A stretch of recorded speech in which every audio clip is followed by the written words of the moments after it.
What's up, everybody? I'm Greg Miller, and this is the fiercest fighter in the business. Vince and Janito, please don't hit me. Vince, we're at PlayStation Experience. We just got to play Drawn to Death. Yes. What do you think? I think it's rad. I love class-based shooters. Yeah. Anything that requires you to think about different characters in different ways. Right. And consider matchups. Like, I'm a fighting game guy, like you know. Yeah. This game actually has special moves that are character-specific that also deal specific amounts of damage to other characters. So you'll learn, like, hey, when this character's on the board, like, this other character has to watch out. Or like, hey, this move is really effective, but if this other character's around, they can counter it in a very specific way. Like, they're all built to be kind of directly interlocking with one another. Yeah, that's when your eyes lit up. I was watching David Jaffe give the whole spiel to you. You're like, all right. And then when he explained, yeah, this guy's move is demonic. So if he uses it, it might actually help this demon rather than hurt this demon. Right, exactly. I think that's a great, but that's not all. Like, the game is so mechanically rich. Like, every weapon, there's tons of weapons, like so many weapons at this point already, early, and they're still adding to it. But pre-alpha. Pre-alpha.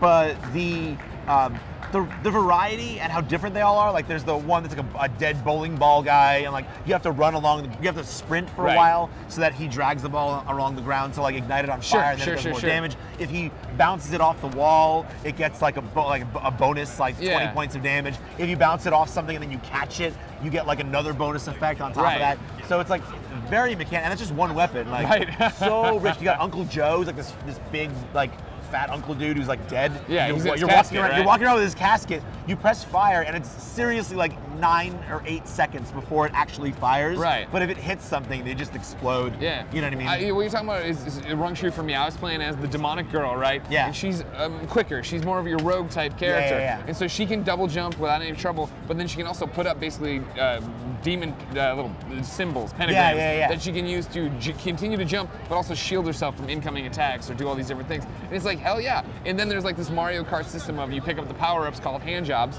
and when you do that, then the little wheel rolls, and one of the great ones you can get is being inside the hand, which basically lets you fly around the level and just be able to snipe and shoot. Right, and that's the hand of the 13-year-old boy who presumably drew all of this. Right. So it's like the fourth wall kind of being broken, and the creator, like the hands of the puppeteer, literally being in the game. And that was the interesting thing. Yesterday I see the PlayStation keynote, and I was like, man, I love the art style, I love the idea. I'm not a big arena shooter guy. It takes something special to get me into it. And then sitting down and playing it today and seeing all that, and then seeing how there's all these weird things going on. Like we're in the little boy's notebook, and there's a pink doodle from a girl who borrowed it when he was went to the principal's office, and there's notes, and he's leaving notes about his life and his family, and it's really rich. It's amazing. There's actually a really rich amount of story that's kind of just baked into the level. Yeah.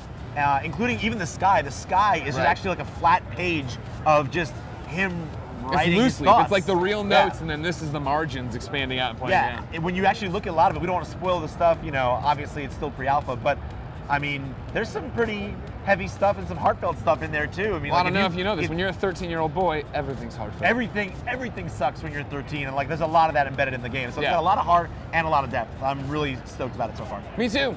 Drawn to Death. I'm on board so far. Yeah, me too.